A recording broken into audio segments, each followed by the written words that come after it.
Hello guys, मैं हूं संजीव पांडे। आप देख रहे हैं आपका अपना चैनल एड्यू मंत्रा और यहां पर टारगेट 95 प्लस वाली सीरीज में हम एक बहुत बहुत बहुत बहुत बहुत ज़रूरी चैप्टर ले आए हैं जिसका नाम है इलेक्ट्रिसिटी। जी हाँ, मैंने इतना ज़्यादा स्ट्रेस क्यों दिया बहुत पे, क्योंकि ऐसा होता है कि यस ऑफ कोर्स ये फिजिक्स का एक बहुत इंपॉर्टेंट चैप्टर तो है ही, पर ऐसा चैप्टर है जिसमें बच्चों को डिफ़िकल्टी भी होती है। कई सारे फॉर्मूलाज हैं यहाँ पर, कई सारे कंसेप्ट है जो अगर आपने ढंग से नहीं समझा तो दिक्कत हो सकती है। ठीक है, तो ऑलरेडी इसके ऊपर हमने जो हमारे नॉर्मल चैप्टर्स के जो फुल चैप्टर के वीडियो है वो बने हुए हैं। आप उसमें बहुत स्प्लिट भी है, जैसे कि difference between resistance, resistivity, what is potential difference, ऐसे बहुत सारे अलग अलग वीडियोस भी हैं। अगर आपको स्पेसिफिकली वो चाहिए तो आप वहां पर भी चेक कर सकते हो। ठीक है, what is potential difference, Edu Mantra, difference between resistance, resistivity, Edu Mantra, तो आप सर्च करते जाओगे वैसे मिलते जाएगा। ठीक है, इसके अलावा हमारे सुपर रिविजन्स भी बने हुए हैं। अगर आपके टेस्ट है वो सब चीज़ों में तो आप ज़रूर उसको देख सकते हो, बहुत रैपिड फायर में है। और यहाँ पर अब जो हम सीरीज कर रहे हैं इसके अंदर थोड़ा सा और ज़्यादा फोकस और ज़्यादा कॉन्सेंट्रेशन से आप चीज़ों को समझ सकते हैं। ठीक है, तो हम शुरू करते हैं भाई बिना किसी बकलोली के। ठीक है, तो यहाँ पर हम शुरू कर देते हैं।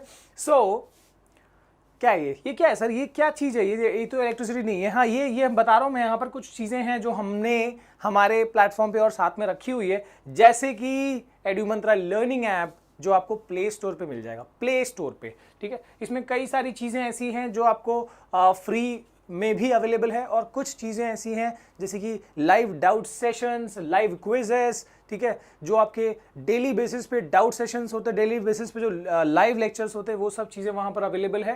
ठीक है, या तो sanjeevsir.com पे चेक कर लो। ठीक है, ये हमारी वेबसाइट है और ये एड्यू मंत्रा लर्निंग ऐप है। ठीक है, अब यहाँ पर अलॉन्ग विद दैट टेलीग्राम है, फेसबुक है, इंस्टाग्राम है, जहाँ पर हम लोग अवेलेबल हैं। ठीक है, बहुत सारी चीज़ें वहाँ पर बताई जाती हैं, जानकारी दी जाती है, तो वहाँ पर आप कनेक्ट हो सकते हो। एंड वॉट बस अब इसके बाद हम शुरू करते हैं और अपना इलेक्ट्रिसिटी को स्टार्ट करते हैं। सो सर, इलेक्ट्रिसिटी क्या है? सर सबसे पहले तो यही पढ़ना है, इलेक्ट्रिसिटी क्या है। वैसे इलेक्ट्रिसिटी हम ऐसे कह सकते हैं, हाँ, it is a form of energy. बिल्कुल सही है। You can also say that electricity is the study of charges. जब भी ये शब्द आए इलेक्ट्रिसिटी, दिमाग में आ जाना चाहिए चार्ज के बारे में पढ़ेंगे। इलेक्ट्रो, जैसे ये इलेक्ट्रो वर्ड आता है ना चार्ज के बारे में, ठीक है, समझना कि वहां चार्ज के बारे में पढ़ा जाएगा। So electricity study of charges, that's it. या फिर the branch of physics that deals with study of charges. Electricity क्या है? The branch of physics that deals with study of charges. इसके बाद सर इसके कितने सब ब्रांचेस है? ठीक है, या इसमें भी हम दो पार्ट्स पढ़ेंगे। एक है स्टैटिक इलेक्ट्रिसिटी, दूसरा है करंट इलेक्ट्रिसिटी। पहले तो इस शब्द को ही समझ लेते हैं, हम संधि विच्छेद कर लेते हैं कि ये स्टैटिक शब्द का मतलब होता है रेस्ट। ठीक है, स्टैटिक का मतलब होता है, क्या होता है? रेस्ट होता है। सो दिस इज, इसका मतलब है रेस्ट, स्टेशनरी है ना, स्टेशनरी, स्टैटिक स्टेशनरी शब्द से है। एंड इलेक्ट्रिसिटी मैंने बताया अभी charges. So obviously this is study of charges at rest, है ना, study of charges at rest. तो वो मैं आपको बता दूंगा, वहां पर देख लो। Study of charges at rest, ये होगा स्टैटिक इलेक्ट्रिसिटी में। This is also called electrostatics. इसके बारे में ज्यादा बात की जाएगी 12th क्लास में। ठीक है, हमारा जो चैप्टर है वो बेसिकली डील करता है करंट इलेक्ट्रिसिटी। वैसे तो ये भी हम 12th में पढ़ेंगे डिटेल में, लेकिन यहाँ पर हमको थोड़े दर्शन करने को मिल जाएंगे। ठीक है, अच्छा, ये जो स्टैटिक इलेक्ट्रिसिटी है सर, थोड़ा सा देख लेते हैं। वैसे हमारे सिलेबस का नहीं है ये, पर थोड़ा जानना जरूरी है कि डिफरेंस क्या है स्टैटिक और करंट वाले में। तो स्टैटिक इलेक्ट्रिसिटी में होता क्या है, जैसे आपने फ्रिक्शनल इलेक्ट्रिसिटी सुनी होगी, अपने लोअर क्लास में पढ़ा होगा कि प्लास्टिक की स्केल को रब करो तो वो पेपर अट्रैक्ट कर लेता है। ठीक है, या फिर काफ़ी टाइम हमको ऐसा लगता है कि प्लास्टिक की चीज़ों से, या ज़्यादा करके ठंडी के टाइम पे ऐसा फील होता है स्टैटिक करंट हमको लगता है ना, कंबल से लग जाता है, कभी प्लास्टिक के चेयर से लग जाता है। ठीक है, कभी कोई पर्सन से लग जाता है। तो ये स्टैटिक इलेक्ट्रिसिटी से जुड़ा हुआ कंसेप्ट है। इसमें क्या होता है कि जब हम रब करते हैं किसी एक चीज़ को दूसरी चीज़ पे रब करते हैं तो चार्जेस ट्रांसफर होते हैं from one body to other, और इस तरीके से चार्जेस एक्यूमुलेट करते हैं। जैसे प्लास्टिक का स्केल को रब किया तो अब मान लो कि यहाँ से कुछ चार्ज यहाँ ट्रांसफर हो गए हेयर से, ठीक है, इस पे ट्रांसफर हो गए, तो ये चार्ज हो गया ये कॉर्नर, इसलिए ये पेपर को अट्रैक्ट करता है। ठीक है, तो ज़्यादा डिटेल यहाँ इसकी भी मतलब बहुत सारा चीज़ है जो हम पढ़ेंगे इन 12th क्लास। ठीक है, so that is static electricity. और यहाँ पर ये बेसिकली जो डील करता है वो इंसुलेटर्स, ऐसा नहीं कि हम कंडक्टर्स की बात नहीं करते यहाँ पर, बट आपने अक्सर देखा होगा कि वो जो स्केल हम रब करते हैं वो प्लास्टिक की स्केल से होता है, वो फिनोमेना पेपर अट्रैक्ट करता है, ना कि स्टील की स्केल से, ठीक है। तो ये क्या रीज़न है कि अगर हम स्टील की स्केल को रब करते हैं, चार्ज वहाँ भी ट्रांसफ़र होता है, पर क्योंकि वो स्टील है, वो इट इज़ कंडक्टर की खूबी क्या होती है, गुड कंडक्टर की खूबी होती है वो चार्ज को ईजिली अपने अंदर से फ्लो करा देगा, पूरी बॉडी में डिस्ट्रीब्यूट कर देगा। सो वो पेपर को कैसे अट्रैक्ट करेगा, पेपर को अट्रैक्ट करना है तो भाई क्या करना पड़ेगा कि चार्ज एक कॉर्नर में, जब हम इसको रब कर रहे हैं तो चार्ज उस कॉर्नर में रुका होना चाहिए। वो खूबी किस में होगी, वो खूबी होगी इंसुलेटर्स में। ओके, तो वो तो हमने देख लिया कि भाई वहां पर वो स्टैटिक इलेक्ट्रिसिटी है, ठीक है, जिसको हमको नहीं पढ़ना, हमको 10th में पढ़ना है भाई इस पे, तो इस पे फोकस करो। करंट इलेक्ट्रिसिटी, करंट का मतलब होता है मोशन, याद रखना, ये ऐसे आप साइंस पढ़ोगे ना बहुत सही रहेगा वर्ड के हिसाब से। इलेक्ट्रिसिटी का मतलब होता है charges. So what is current electricity? This is simply study of charges in motion. देख लो, study of charges in motion, current electricity. हमको क्या पढ़ना है सर? हमको यही पढ़ना, हमारा चैप्टर यही है, करंट इलेक्ट्रिसिटी। देन सर देखो यहां पर जैसे हमको पता है मेटल का wire is a good conductor, तो जब हम कनेक्ट करते हैं सर्किट में तो वायर में से चार्ज क्या करता है, फ्लो करता है। क्या ये प्लास्टिक का वायर होता तो क्या उसमें फ्लो करता, या कोई इंसुलेटर होता तो करता क्या? नहीं। चार्ज को फ्लो कराने के लिए हमको कंडक्टर की जरूरत पड़ेगी। सर वायर कैसे कंडक्ट कर पाता है, कैसे चार्ज को फ्लो करा पाता है, वो मैं आगे बताऊंगा अभी, ठीक है। सो बेसिकली यहाँ पर चार्ज मोशन में होगा, चार्ज फ्लो करेगा, तो वो हम बात करेंगे करंट इलेक्ट्रिसिटी में। ये देखो देखो यहाँ चार्ज फ्लो नहीं करता, चार्ज एक कॉर्नर पे जमा हो जाता है, ठीक है, क्योंकि वहाँ क्या है, इंसुलेटर की बात हो रही है भाई, ज़्यादा डिस्कशन इंसुलेटर का हो रहा है।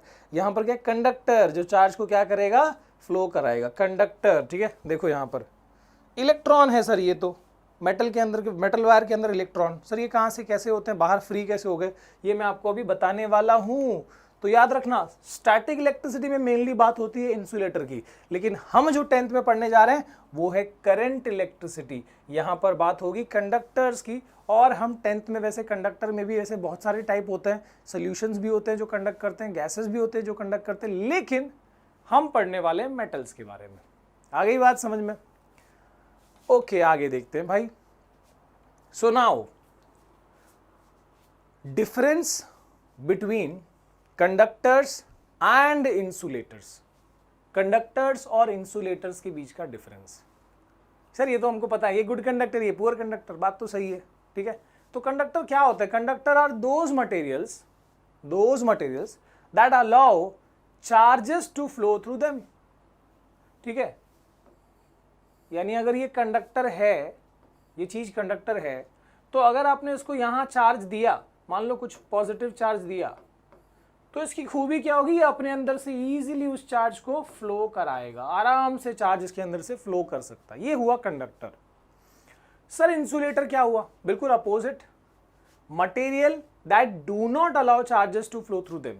मतलब कि अगर आपने इंसुलेटर लिया, इसको चार्ज दिया, तो ये चार्ज जो है ये यहीं रुक जाएगा इसी कॉर्नर में, ये इधर जा नहीं पाएगा क्योंकि ये इंसुलेटर है। और ये देखो, ये सब जो हम पढ़ रहे हैं इंसुलेटर, कंडक्टर, ये हम इलेक्ट्रिसिटी के हिसाब से पढ़ रहे हैं। इसको आप हीट के हिसाब से भी बोल सकते हो, मतलब वो अलग चीज़ हो जाएगी, वो दैट इज़ डिफरेंट। हम इसको इलेक्ट्रिसिटी के कॉन्टेक्स्ट में पढ़ रहे हैं, ठीक है। हीट में भी गुड कंडक्टर होता है, हीट में भी इंसुलेटर होता है, बट दैट इज़ डिफरेंट, हम इलेक्ट्रिसिटी की बात कर रहे हैं। ओके सर, एग्जाम्पल क्या है? कंडक्टर्स में मेटल्स हो गए, मेटल्स से बने हुए अलॉयज, जैसे स्टील हो गया, ठीक है, और भी कई सारे अलॉयज होते हैं। अलॉय मतलब क्या होता है?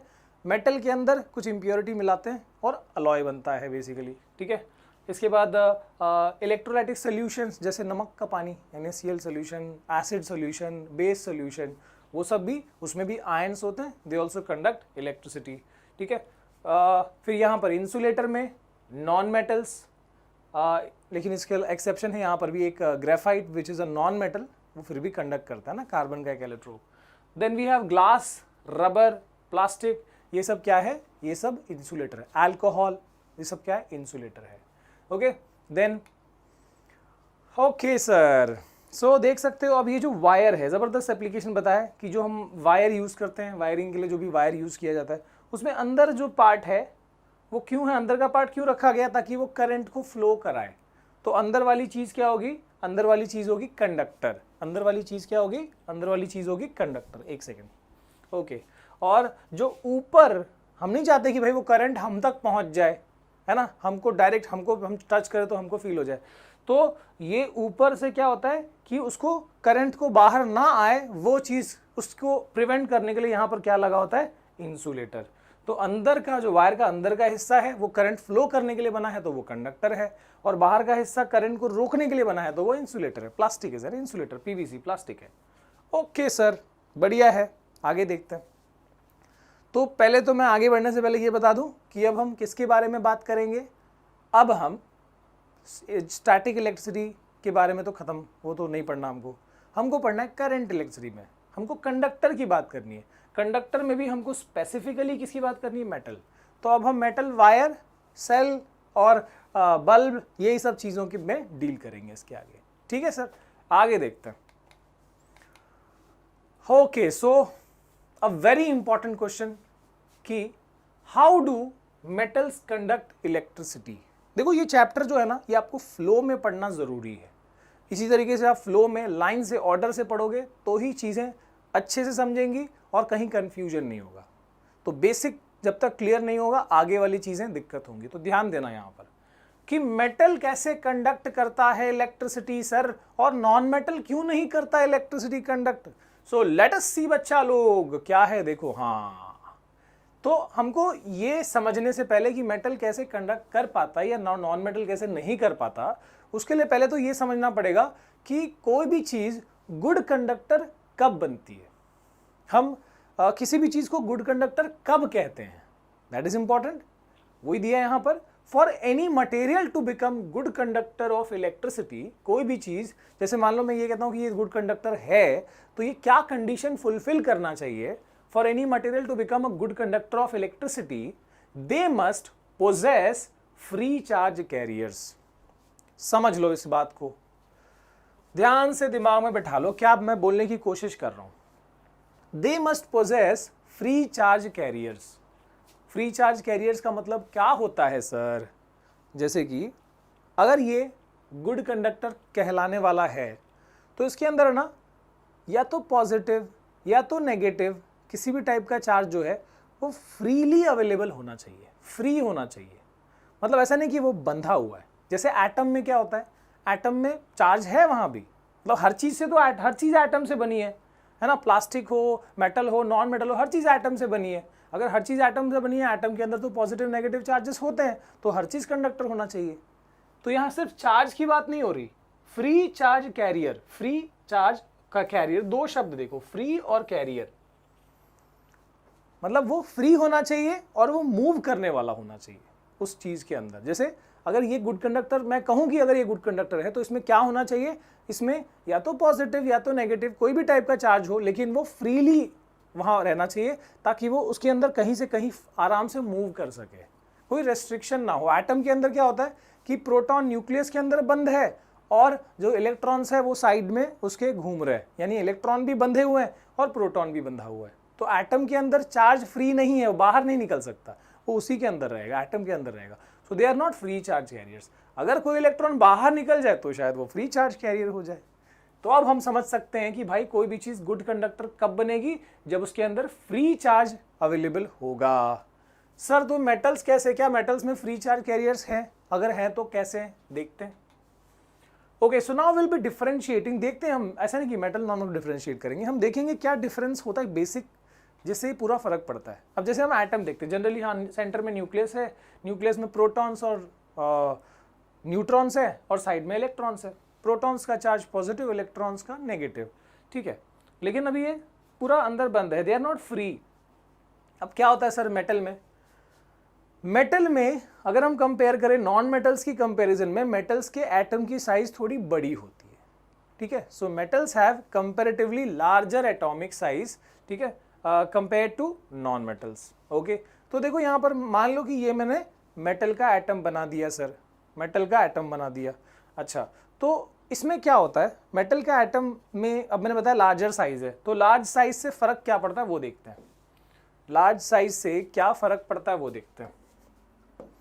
अब देखो, तुमको अगर पता हो कि इलेक्ट्रॉन्स तो भाई नेगेटिव चार्ज के होते हैं, so electrons are negatively charge, okay no problem sir. तो क्या हुआ, तो इससे क्या हुआ कि इलेक्ट्रॉन्स जो घूम रहे हैं आसपास में, वो क्यों घूम रहे हैं, क्योंकि ये जो न्यूक्लियस है वो उनको होल्ड किए हुए है, इसलिए इलेक्ट्रॉन कहीं भाग नहीं रहा। न्यूक्लियस उसको, क्योंकि न्यूक्लियस कैसे होल्ड कर सकता है, न्यूक्लियस के अंदर प्रोटॉन है, प्रोटॉन का चार्ज पॉजिटिव है, तो इसलिए न्यूक्लियस जो है वो बांध के रखता है इलेक्ट्रॉन को। सर अगर न्यूक्लियस अट्रैक्ट करता है तो ये चिपक क्यों नहीं जाता एटम, सॉरी इलेक्ट्रॉन, इलेक्ट्रॉन आके चिपक जाना चाहिए।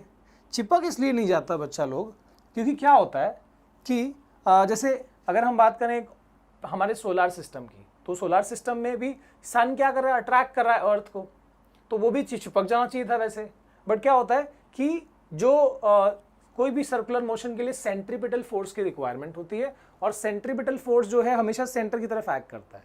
तो इन सोलार सिस्टम जो ग्रेविटेशनल फोर्स है that provides the necessary centripetal force, तो इसलिए वो गोल गोल घूम रहा है।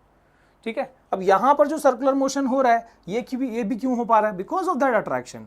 ये जो इलेक्ट्रोस्टैटिक अट्रैक्शन है, ये जो नेगेटिव पॉजिटिव की वजह से जो अट्रैक्शन है, ये क्या कर रहा है, ये वो सेंट्रीपिटल फोर्स दे रहा है जिससे ये घूम रहा है। ठीक है, अब ये थोड़ा सा कन्विंसिंग अभी नहीं लगेगा, क्योंकि अब ऑब्वियसली आपकी शुरुआत है फिजिक्स की, बट ये समझना कि ये अट्रैक्शन की वजह से ये यहाँ पर घूम रहा है। अच्छा सर, लार्ज एटम होने से क्या होता है, लार्ज एटम होने से ये होता है कि जो ये न्यूक्लियस है, ये इतने इलेक्ट्रॉन्स हैं, इतने सारे इलेक्ट्रॉन्स हैं, और कुछ इलेक्ट्रॉन काफ़ी दूर हैं। जैसे मान लो ये वाला इलेक्ट्रॉन, ये इलेक्ट्रॉन काफ़ी दूर है, तो वो क्या कर जाता है, इलेक्ट्रॉन में jump out of the orbit. Electron जो है वो क्या कर जाता है, देखो मान लो एक आध इलेक्ट्रॉन जो है वो इसकी ऑर्बिट से बाहर जंप कर गया। क्यों बाहर जंप कर गया सर, बहुत सिंपल सी लॉजिक है। मान लो कि कोई बच्चा है, दो बच्चों का कंपैरिजन करते हैं, शर्मा जी और वर्मा जी। तो शर्मा जी के जो बच्चे हैं वो उनके मतलब ऑब्वियसली घर में रहते हैं और पास ही के स्कूल में जाते हैं। वर्मा जी के जो बच्चे हैं, मान लो एक बच्चा है, एक लड़का है, और वो जो है कहीं दूर शिमला की स्कूल में जाता है। ठीक है, शिमला के किसी हॉस्टल में जाता है, ऐसा नहीं कि घर से ट्रेवल करता है, वहीं पर रहता है। अब एक जनरल सी टेंडेंसी जो है क्या हो सकती है कि कौन सा बच्चा जो है बिगड़ सकता है, मैं नहीं बोल रहा हूँ बिगड़ जाएगा, बहुत बच्चे हॉस्टल में पढ़ते हैं, कौन सा बच्चा बिगड़ सकता है। ऑब्वियस सी बात है, जो अपने पेरेंट्स से, अपने माता पिता से दूर रहता है, तो माता पिता का उतना कंट्रोल नहीं है ना। तो वैसे यहां पर भी देखो कि ये माता पिता है, सेंटर न्यूक्लियस, और ये बच्चे हैं। अब इतने सारे बच्चे हैं यार, और एक बच्चा तो काफी दूर रहता है, तो क्या हो गया कि उसके स्किप आउट होने के, हाथ से निकल जाने के चांस ज्यादा है। समझ में आया बात कि ये जो डिस्टेंस इतना ज्यादा है कि फोर्स इतना एक्ट नहीं कर पाता, और इलेक्ट्रॉन जो है वो पकड़ से बाहर निकल जाता है। ऐसे इलेक्ट्रॉन को क्या बोलते हैं सर, ऐसे इलेक्ट्रॉन को फ्री इलेक्ट्रॉन्स बोलते हैं। और हमारी कंडीशन फुलफिल भी हो गई। मैंने क्या बताया था, कोई भी चीज गुड कंडक्टर कब बनती है, जब उसमें फ्री चार्ज कैरियर्स होता है। हमारे पास देखो मेटल वाले केस में देखो फ्री चार्ज कैरियर अवेलेबल हो गया, मतलब बाकी इलेक्ट्रॉन तो बंधे हुए, लेकिन कुछ इलेक्ट्रॉन, एक आध इलेक्ट्रॉन हर एटम में से अगर फ्री हो गया तो पूरे वायर में सोचो कितने फ्री इलेक्ट्रॉन्स हो जाएंगे। तो ये मान लो मेटल का वायर है, तो इसमें ये सब एटम्स है, मान लो ब्लू वाले एटम्स है, और ये जो रेड वाले हैं वो क्या हुए हैं, वो एटम से निकले हुए फ्री इलेक्ट्रॉन्स है। मान लो मैं ये मानता हूं कि एक एक एटम से अगर एक एक इलेक्ट्रॉन भी निकला तो कितने सारे इलेक्ट्रॉन्स हो गए। ठीक है, वैसे एक से ज्यादा इलेक्ट्रॉन्स फ्री हो सकते हैं। तो इतने सारे इलेक्ट्रॉन्स, कई करोड़ एटम्स होते हैं छोटे से वायर में, तो कई crore free charge carrier available हो गया, और इसलिए मेटल का wire is a good conductor of electricity. भाई समझ में आया? अगर समझ में आया तो कमेंट में बताना। ठीक है, आगे देखते हैं, आगे क्या है बबुआ। अच्छा, नॉन मेटल्स की बात हो रही है, तो नॉन मेटल्स का एटम क्या होगा, छोटा होगा। छोटा होगा तो क्या है, मैंने वो बताया शर्मा जी वाला केस कि भाई छोटा परिवार, अब क्या होगा कि माता पिता का कंट्रोल फुल है, डिस्टेंस ज़्यादा नहीं है इलेक्ट्रॉन प्रोटॉन के बीच में, और इसके लिए प्रोटॉन अच्छे से इलेक्ट्रॉन को होल्ड कर पाता है, और इलेक्ट्रॉन जो है कभी स्किप आउट नहीं हो पाता, बहुत कम चांसेस है। इस वजह से when we compare metal with a non metal, non metal में इलेक्ट्रॉन फ्री नहीं हो पाया, कोई फ्री चार्ज कैरियर अवेलेबल नहीं है, तो वो तो इंसुलेटर मतलब कंडक्टर नहीं बन पाया। लेकिन मेटल में क्या हुआ, एक आर इलेक्ट्रॉन जो है फ्री हो गए, जिसकी वजह से metal has become good conductor of electricity. Sir आगे देखते हैं, चलो देख लेते हैं। अब ये आ गया अपना मेटल वायर की थोड़ा बात कर लेते हैं। जो हमने मेटल देखा उसका वायर, उसी का हम थोड़ा देख लेते हैं अब। अच्छा सर, तो ये तो समझ में आया कि जब मेटल की वायर में, ये मान लो मेटल का वायर है, तो जब मेटल की वायर में कोई भी सेल कनेक्टेड नहीं है, सेल या बैटरी कनेक्टेड नहीं है, तो वायर के अंदर क्या हालात होंगे? ऑब्वियसली उसमें जो एटम्स है, इतने स्टिल नहीं होते, एटम्स भी वाइब्रेट करते हैं वैसे थोड़े, ठीक है, और एटम से निकले हुए फ्री इलेक्ट्रॉन, देखो मच्छर की तरह यहाँ वहाँ दौड़ रहे हैं वो लाल वाले, तो वो क्या है? These are free electrons. और इन्हीं फ्री इलेक्ट्रॉन्स की वजह से जो मेटल है वो गुड कंडक्टर है। So these electrons are the actual free charge carriers, free charge carriers. इन्हीं की वजह से मेटल जो है वो गुड कंडक्टर है। तो ये बहुत जरूरी चीज है, फ्री इलेक्ट्रॉन्स, ठीक है। तो जब कोई सेल नहीं कनेक्ट किया तो वो इलेक्ट्रॉन्स, क्योंकि वो फ्री हैं, वो तो वेले हैं, ठीक है, आवारा हैं, टपोरी हैं, वो तो घूम रहे हैं यहाँ आराम से इंजॉय करते हुए। इलेक्ट्रॉन्स यहाँ रैंडमली ऐसे ऐसे यहाँ वहाँ घूम रहे, ठीक है। तो यहाँ पर इलेक्ट्रॉन्स जो है basically they are free to move in any possible direction, लेकिन बाहर नहीं निकलेंगे, वो वायर के दरमियान ही इधर उधर घूमते रहेंगे। सो ये कब हो रहा है? जब सेल कनेक्टेड नहीं है। सो फ्री इलेक्ट्रॉन का मोशन कैसा है? फ्री इलेक्ट्रॉन का मोशन है रैंडम। कैसा मोशन है इनका? रैंडम। रैंडम मतलब क्या होता है? इधर उधर, कुछ काम नहीं, इधर उधर रैंडमली घूम रहे हैं, ठीक है। जब, तो अब मान लो थोड़ा सा मैं इसको ना अभी एक स्टोरी देता हूं इसके अंदर, समझने के लिए, याद रखने के लिए आसान होगा, कि ये मान लो एक शहर है, ये वायर नहीं है, ये एक शहर है, और इस शहर में ये कुछ परिवार है, ठीक है। ये जो है ये सब क्या है? परिवार है, ओके। अब इस परिवार में क्या होता है? या मान लो माता पिता है, अब उसमें से कुछ बच्चे तो भाई एटम, कुछ इलेक्ट्रॉन्स तो एटम के अंदर ही है, तो यानी कुछ बच्चे माँ बाप की कंट्रोल में है, और कुछ बच्चे जो है वो क्या हो गए? वो सोसाइटी में ऐसे ही वेले की तरह यहाँ वहाँ घूमते हैं, लोगों को परेशान करते हैं। तो ये जो फ्री इलेक्ट्रॉन्स है ये उस तरह के एलिमेंट्स हैं, they are not bothering of anything, और ये इस सोसाइटी में पूरा तहलका मचा के रखे हुए हैं, ठीक है। अब क्या होगा सर? अब देखते हैं आगे। तो जब सेल कनेक्ट होता है, ये विदाउट सेल इलेक्ट्रॉन का मोशन रैंडम है, ठीक है, शहर में या सेट जो सोसाइटी है उसमें तबाही मची हुई है। अच्छा, अब क्या हो रहा है? जब सेल लगा दिया, सेल यानी सोर्स ऑफ पोटेंशियल डिफरेंस, मैं आऊंगा पोटेंशियल डिफरेंस या वोल्टेज वाली सिचुएशन पे, पर मैं इसको ना पीडी लिख देता हूं, पोटेंशियल डिफरेंस। तो जैसे ही सेल लगा दिया हमने, वैसे आप पोटेंशियल डिफरेंस का कंसेप्ट में मत जाओ, मैं आपको आगे ले जाऊंगा, फिलहाल आप बस पीडी याद रखो। तो ये सेल लगा दिया हमने, तो सेल में क्या होता है? ये माइनस है और ये प्लस है। पहले मैं शहर की कंसेप्ट के हिसाब से बताता हूं, उसके बाद वायर के हिसाब से बताऊंगा। तो क्या हो रहा था? शहर में ये कुछ फैमिलीज परेशान है क्योंकि कुछ बच्चे जो है हाथ से निकल चुके हैं, कहीं भी जा रहे हैं, कोई डायरेक्शन नहीं है, कोई एम नहीं है, हाथ से निकल चुके हैं। और फिर उसके बाद वो लोगों ने डिसाइड किया, सोसाइटी वालों ने, कि यार नहीं, ये बात नहीं चलेगी, हम क्या करते हैं, हम जो है पुलिस डिपार्टमेंट को बुलाते हैं, ठीक है। तो यहाँ पर ये जो है पुलिस डिपार्टमेंट है, ये जो है पुलिस डिपार्टमेंट, इन्होंने अपना चार्ज लगाया है ना, लाठी चार्ज के लिए अब लोग तैयार है, चार्ज लगा दिया यहाँ पर। बच्चों पे लाठी चार्ज गलत बात है सर, तो यहाँ पर बस समझने के लिए समझो यार, ठीक है।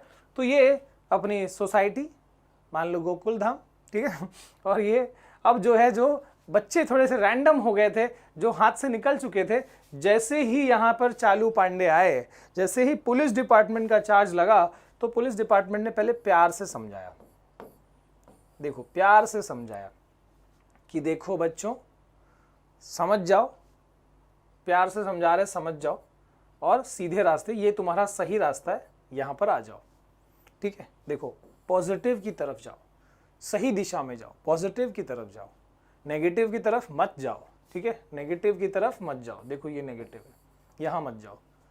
तो यहाँ पर जैसे ही पुलिस डिपार्टमेंट ने अपना रंग दिखाया, जो वो रैंडम वाले बच्चे थे, देखो लाल हो गए थे, एकदम भड़के हुए, अब वो आराम से शांति से ये इस डायरेक्शन में, सही डायरेक्शन में जाने लगे, नेगेटिव से पॉजिटिव की तरफ जाने लगे। तो बात तो समझ में आ गई।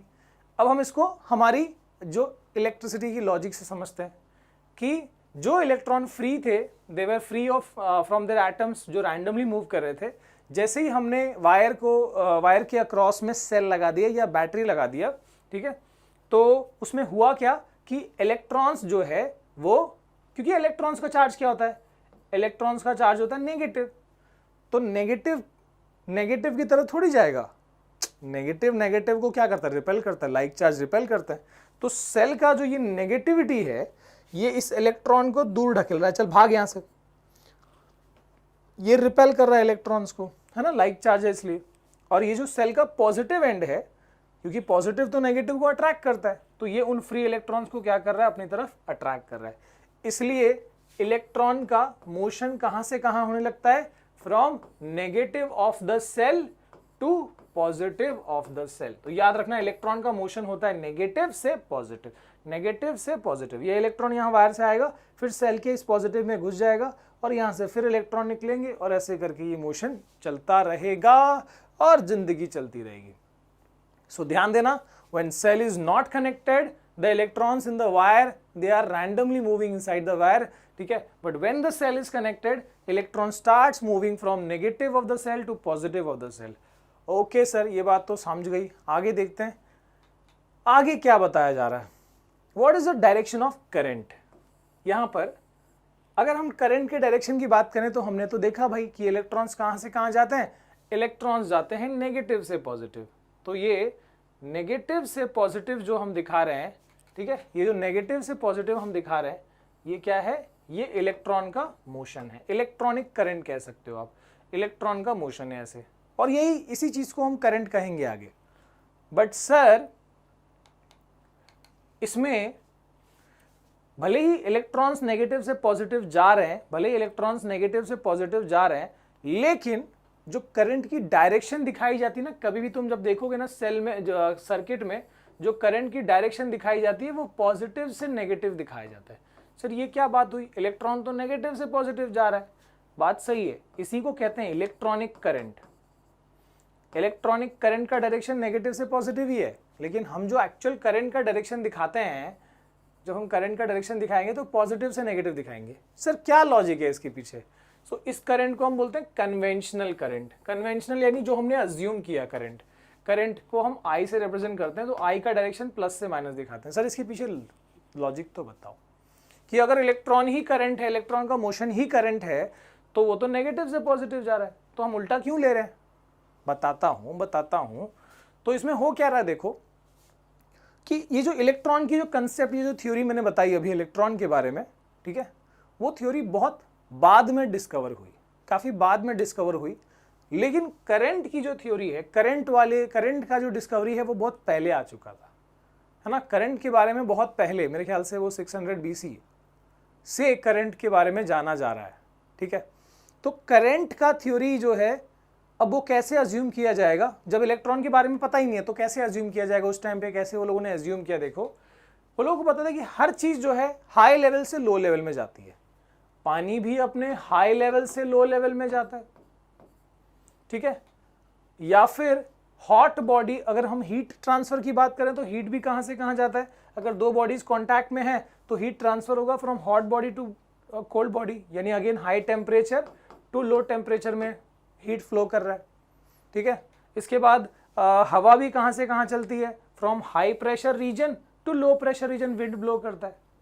तो अगर हर चीज हाई से लो में जा रही है तो उस टाइम पे लोगों ने यही लॉजिक से क्या किया, इसी लॉजिक से ये माना कि प्लस जो है वो हाई होता है ना, प्लस मतलब हमको लगता है कि हाँ वो हायर एंड है, और माइनस जो है वो लोअर एंड है, इसलिए करंट का डायरेक्शन प्लस से माइनस दिखा दिया गया, और उसी वक्त से करंट का डायरेक्शन प्लस से माइनस दिखाया जाता है, यानी वो कन्वेंशनली वो अज्यूम किया गया, कन्वेंशनल करंट का डायरेक्शन इसी को मान लिया गया।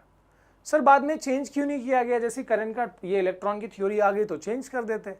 तो क्या होता है देखो कि मतलब काफ़ी चीज़ें, अब ऐसे भी अगर हम माइनस से प्लस दिखाएं तो वो नॉर्मल थ्योरी से थोड़ा डिफरेंट हो जाएगी, ठीक है। तो उसको चेंज नहीं किया गया और करंट का डायरेक्शन इसी को दिखाता है, फ्रॉम हाई टू लो। समझना आसान है, ठीक है यार, इतनी सारी डॉक्यूमेंट्स बन गई। आगे देखते हैं। तो याद रखना इलेक्ट्रॉन का फ्लो होता है from minus to plus, and this is the main reason, मतलब this is actually the current, but the direction of conventional current या the direction of current assumed conventionally it is from plus to minus, all because of these logics, ठीक है। आगे देखते हैं। हाँ तो sir अपने को, बिकॉज हम फिजिक्स पढ़ रहे हैं सर, फिजिक्स में हमने हमेशा क्या पढ़ा है, कोई भी चैप्टर जब हम फिजिक्स का पढ़ते हैं तो हम फिजिकल क्वांटिटी पढ़ते हैं, है ना। जैसे हमने 9th में जब मोशन पढ़ा था तो मोशन में हमने अलग अलग फिजिकल क्वांटिटीज पढ़े थे, speed, velocity, distance, displacement, acceleration. जब हमने force and laws of motion पढ़ा था तो वहां पर फोर्स, मोमेंटम, ये सब चीजें पढ़ी थी, है ना। तो वैसे ही जब हम पढ़ रहे हैं यहाँ पर इलेक्ट्रिसिटी, तो इसमें भी उससे जुड़ी हुई फिजिकल क्वांटिटीज पढ़ी जाती है, ठीक है। तो यहाँ पर क्या क्या पढ़ेंगे अपन, यहाँ पर पढ़ेंगे हम चार्ज के बारे में। अच्छा, चार्ज को हम रिप्रेजेंट करते हैं क्यू लेटर से, याद रखना। हम पढ़ेंगे इलेक्ट्रिक करंट के बारे में, करंट को रिप्रेजेंट करते हैं आई लेटर से।